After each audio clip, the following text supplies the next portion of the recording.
I'm Jessica Muroff, CEO of United Way Suncoast, wanting to share a brief message with you about our response to the coronavirus and how we're supporting our communities through this crisis.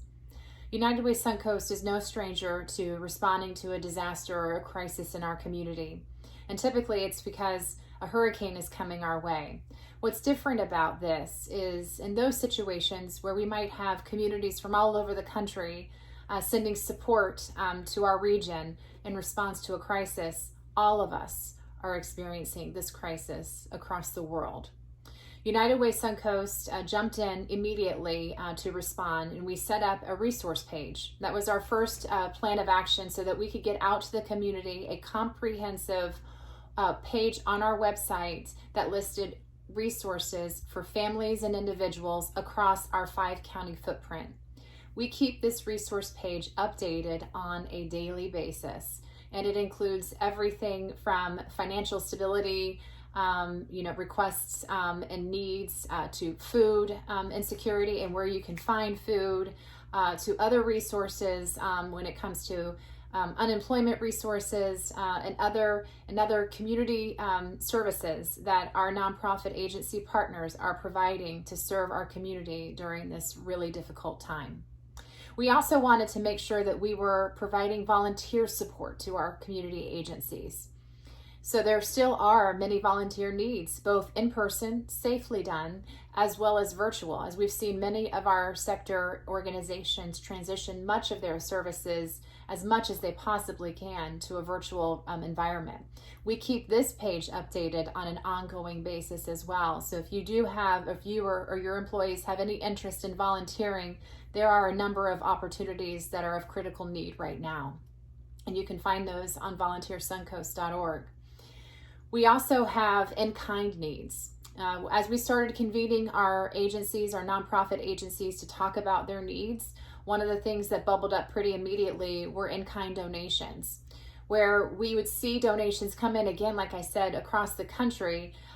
Organizations, are seeing a decrease in those kind of in-kind contributions, and we wanted to make sure that we elevated what those needs were in our community and giving you direct connection to what was needed and where you can drop it off. Again, that resource is on our website and something that you can share and gets updated on a regular basis.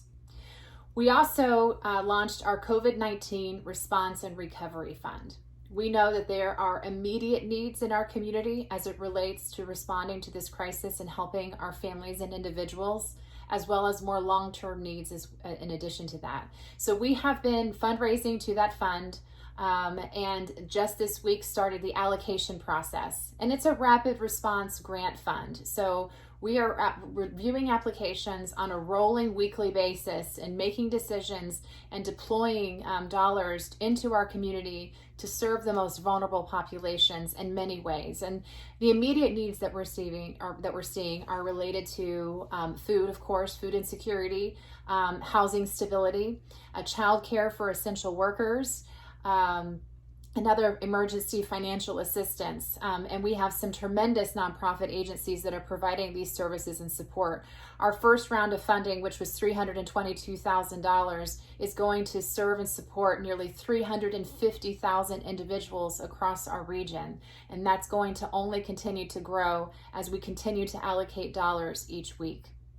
And we continue to fundraise to that fund. 100% of the contributions to that fund go back into our community, supporting our families who are most in need of this time of crisis.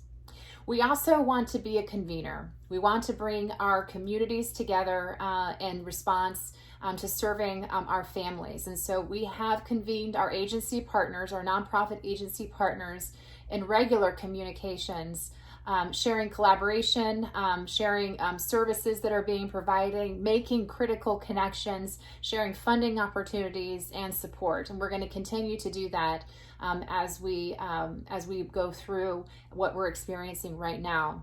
We have also convened from a funder perspective. We have reactivated our Tampa Bay Resiliency Fund in partnership with the Foundation for a Healthy St. Pete, Allegheny Franciscan Ministries, the Pinellas County Community Foundation, to make sure that we are coming together to support the most vulnerable in our community. And that fund is also available for agencies to apply for assistance. And our first allocation of those funds ensured that every student in Pinellas County had access to Wi-Fi in this remote learning environment.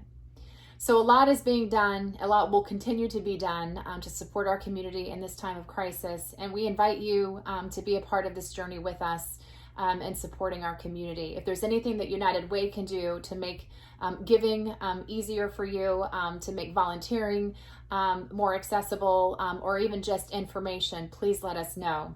We have some wonderful platforms to keep your employees and your team connected to the nonprofits that they are most interested in supporting and have the most support and passion for. So if you want to learn more about Salesforce.com Philanthropy Cloud and how that digital platform can really be of a resource for your team to support their favorite charities at this time, let our team know.